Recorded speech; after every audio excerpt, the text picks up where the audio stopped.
नमस्कार, आप देख रहे हैं दैनिक सदाशय का डिजिटल चैनल डीएस न्यूज।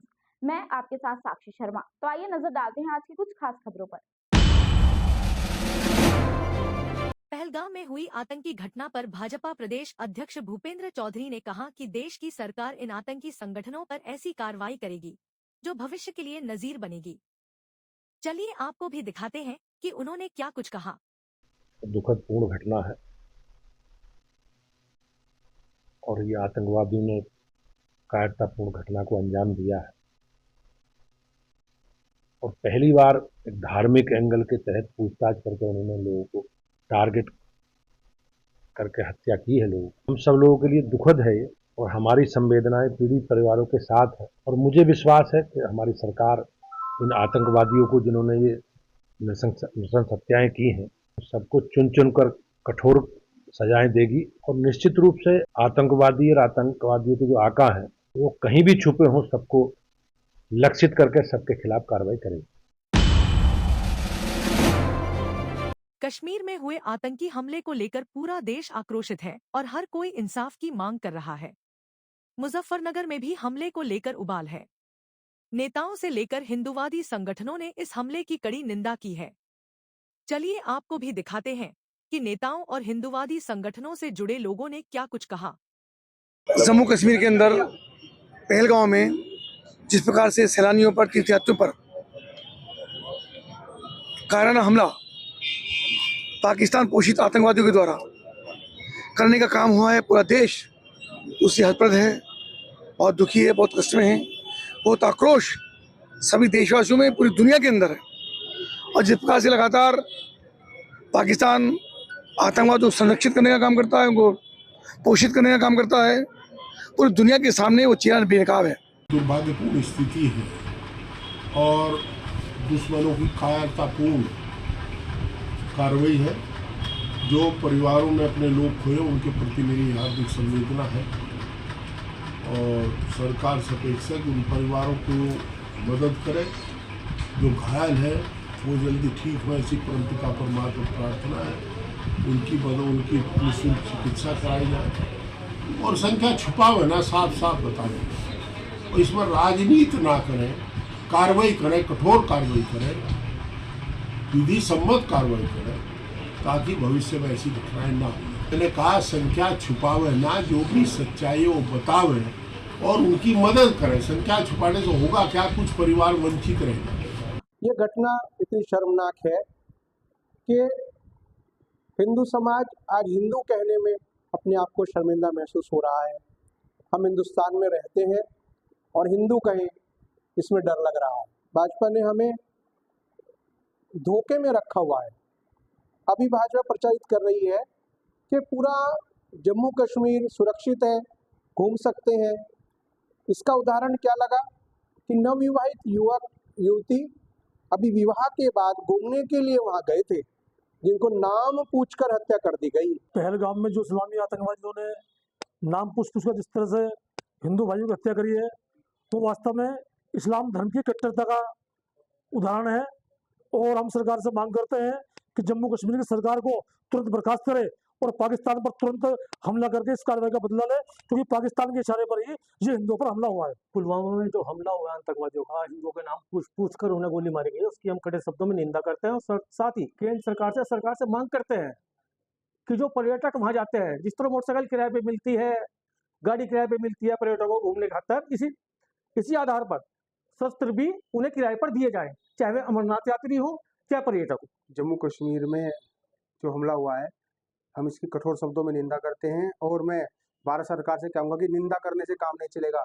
जिस तरह इजराइल ने हमास पर हमला किया है, ऐसे भारत को कड़े कदम उठाते हुए पाकिस्तान पे हमला करना होगा, क्योंकि इस्लाम की और आतंकवाद की ये जड़ पाकिस्तान है, उस जड़ को ही खत्म करना पड़ेगा।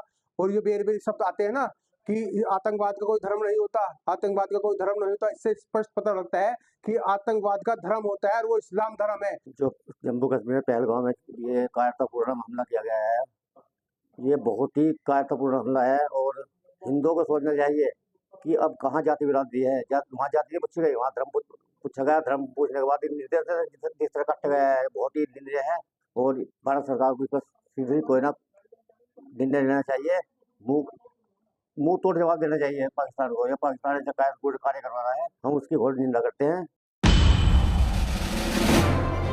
मुजफ्फरनगर में कश्मीर आतंकी हमले को लेकर आक्रोश पनप रहा है। बुधवार को अखिल भारतीय विद्यार्थी परिषद ने शिव चौक पर आतंकवाद और पाकिस्तान का पुतला दहन किया। इस दौरान परिषद ने न केवल सरकार से मासूमों की मौत का बदला लेने की मांग उठाई, जबकि जमकर नारेबाजी भी की। कार्यकर्ताओं ने पाकिस्तान मुर्दाबाद और देश के गद्दारों को गोली मारो सालों को जैसे नारे लगाए गए। साथ ही कार्यकर्ताओं ने सरकार से पीओके को अपने कब्जे में लेने और पाकिस्तान के खात्मे की भी मांग की। जो ये हमला हुआ है बेहद कायराना है।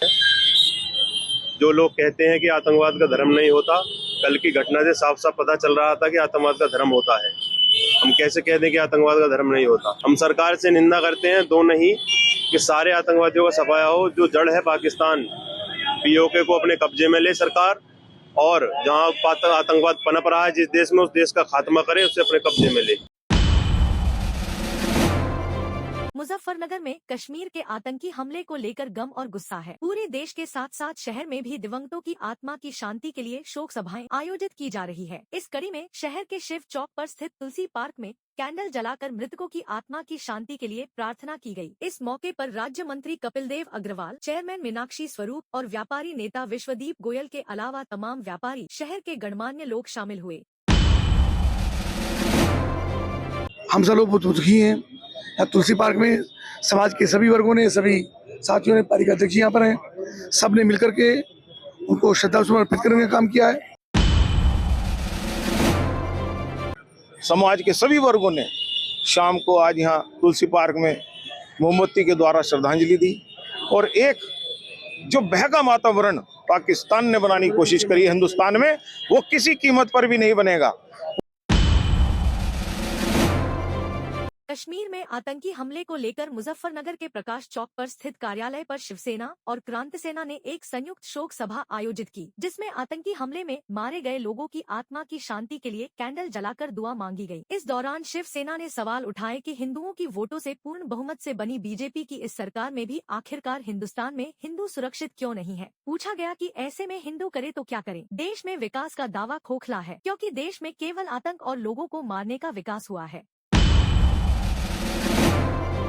पहलगांव में जो आतंकवादी घटना हुई, उन्हीं जो हमारे दिवंगत 28 लोग मारे गए, उनकी सदगति के लिए आज श्रद्धांजलि सभा रखी गई। पूरा शिवसेना परिवार, क्रांति सेना परिवार इस घटना से बेहद दुखी है, आहत है।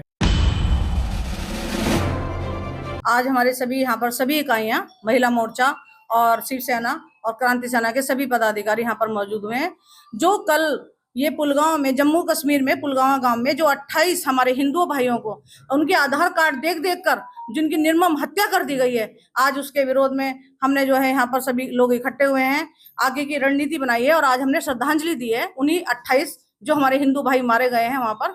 और ये बहुत ही शर्म की बात है बीजेपी के लिए, बहुत ही शर्म की बात है कि हमारे हिंदू भाइयों को ऐसे निर्मम हत्या कर दी गई और बीजेपी सरकार कुछ नहीं बोल रही है इस बारे में।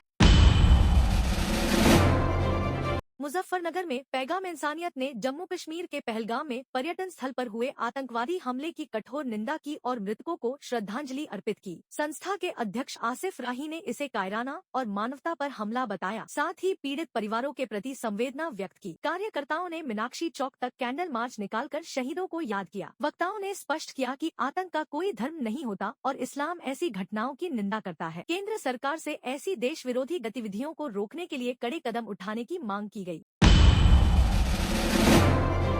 कैंडल मार्च निकाला है उन लोगों को श्रद्धांजलि देने के लिए और आतंकवाद के विरोध में। देखिए, आतंकवाद का कोई धर्म नहीं होता और उनके पहला मकसद ये है कि जो हमारा देश लोकतांत्रिक देश है, गंगा जमनी तहजीब का देश है, हिंदू मुस्लिम भाईचारे की मिसाल हमारा पूरी दुनिया में बना हुआ देश है, इसे किस तरह से तोड़ के कमजोर किया जाए।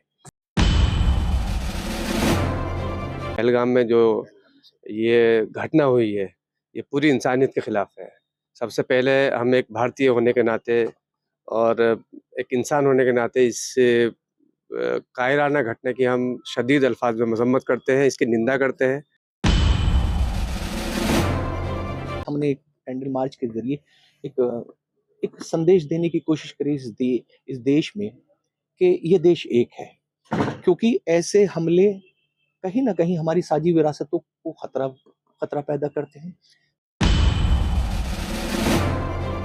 मुजफ्फरनगर में बुधवार को जैन समाज ने सपा सांसद हरेंद्र मलिक को 8 सूत्रीय मांग पत्र सौंपा, जिसमें उन्होंने मुंबई में तोड़े गए जैन समाज के मंदिर का घोर विरोध जताया गया।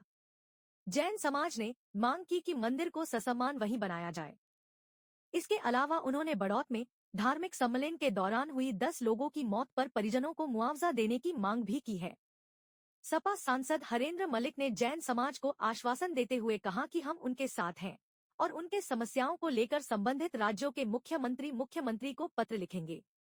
इस दौरान उन्होंने कश्मीर में हुए आतंकी हमले को दुर्भाग्यपूर्ण एवं कायरता बताया। जैन समाज एक ऐसा समाज है सबसे ज़्यादा टैक्स सरकार को देता है पॉपुलेशन के हिसाब से।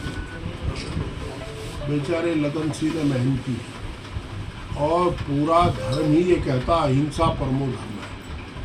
हमारे संविधान के, भारत के संविधान के अनुकूल चलने वाले और स्वतंत्र भारत में उन्हें दिक्कत है, दुर्भाग्यपूर्ण स्थिति है। उन्होंने कुछ बिंदु बताए हैं, तथ्यात्मक अपनी बात मुझे समझाई दे, लिख करके भी दिया है। मैंने उन्हें आश्वस्त किया है कि मैं अपनी तरफ से सरकार को हम कोई आदेश पारित नहीं कर सकते, पर हम अपनी सिफारिश जरूर करेंगे कि इनके साथ ऐसा नहीं। एक बार लिखेंगे, 2 बार लिखेंगे, और अगर न्याय नहीं मिलेगा और जो भी फ्लोर हमें मिलेगा, चाहे सड़क का हो चाहे संसद का हो, वहाँ इनकी बात करेंगे।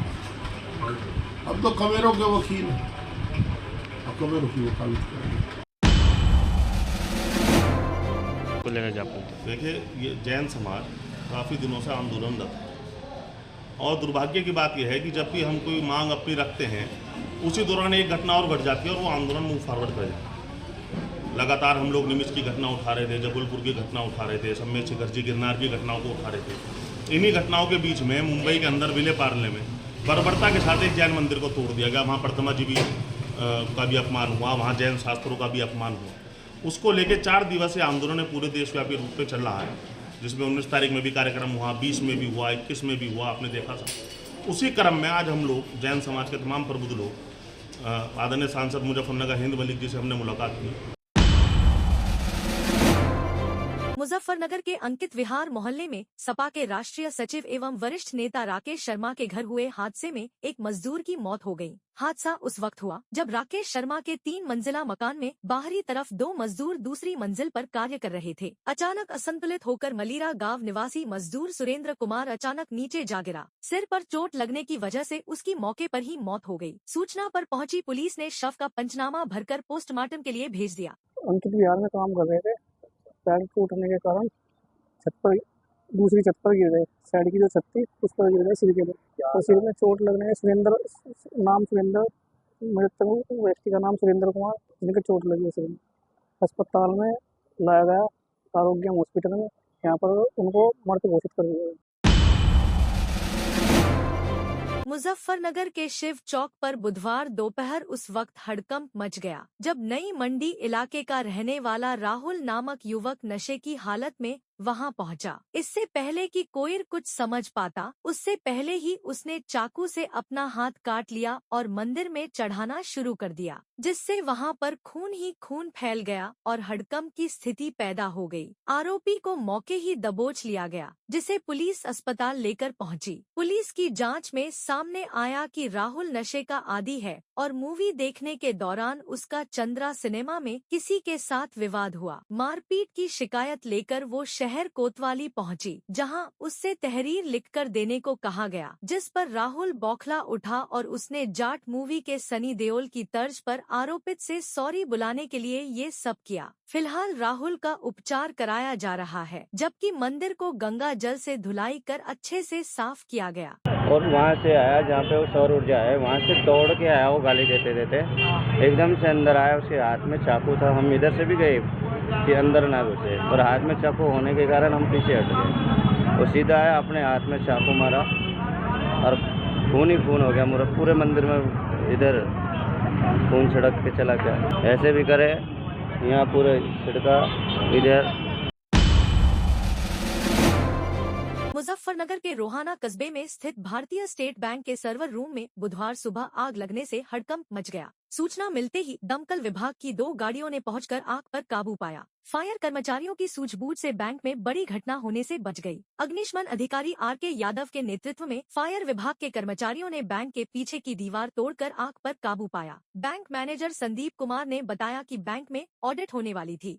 2 गाड़ियों को रवाना कर दिया गया, स्वयं उसके साथ साथ में एपीओ साहब भी गए। मौके पर देखा गया कि बैंक के अंदर काफी धुआं भरा हुआ है, जो कि जाने में असुविधा हो रही थी। कुछ समझ नहीं आ रहा था उसमें कैसे फायर फाइटिंग की जाए, लेकिन फिर उसके बाद पीछे साइड से वो गए, कांच को तोड़े। कांच को तोड़ने के बाद फिर ब्रीदिंग ऑपरेटर्स पहन करके अंदर घुसे, तो काफ़ी धुआं होने के कारण कुछ दिखाई नहीं दे रहा था, लेकिन धीरे धीरे करके खिड़कियों को खोला गया तो धुएं को बाहर किया गया। उसके बाद फिर फायर फाइटिंग हुई। अपने घर प्रयागराज पहुंचने पर IAS टॉपर शक्ति दुबे का रेलवे स्टेशन पर उनके परिवार, रिश्तेदारों और दोस्तों ने जोरदार स्वागत किया। इस दौरान शक्ति दुबे ने कहा कि अगर मंजिल पानी है तो कभी निराश नहीं होना चाहिए, क्योंकि हार के आगे ही जीत है। उन्होंने ये भी कहा कि मैंने काफी मेहनत की और घर परिवार के लोगों ने भी मुझे आगे बढ़ने के लिए काफी सहयोग किया। आज मैं अपनी मंजिल पर पहुँची हूँ। ये सब बड़ों और भगवान का आशीर्वाद है जो आज हमने IAS परीक्षा पास की है। मुश्किल तो था सर, क्योंकि आई थिंक ये एग्जाम बहुत ज़्यादा वास्ट है और बिना किसी बैकग्राउंड के इसको और बिना किसी लाइक ऐसे थोड़ा सा अंडरस्टैंडिंग के एग्जाम को क्लियर करना मुश्किल है, तो इसलिए थोड़ा टाइम लगा। बट एक बार आप एग्जाम को अच्छी तरीके से समझ जाएंगे, उसके बाद चीज़ों को टैकल करना थोड़ा ईजी हो जाता है। थोड़ा सा अपनी कमियों पे काम करना है, जो आपको ज़रूरत है कि थोड़ा आप अपने लाइक जो कमियां रह गई हैं, जो वीकनेस हैं, जो शॉर्टकमिंग्स हैं, उसको थोड़ा रिकॉग्नाइज करें, उस पर वर्क करें। मेहनत से, थोड़ा प्रीवियस ईयर क्वेश्चन की हेल्प से, सिलेबस पे लाइक स्टिक करने से आई थिंक चीज़ें थोड़ी इजी हो जाती हैं UPSC के लिए।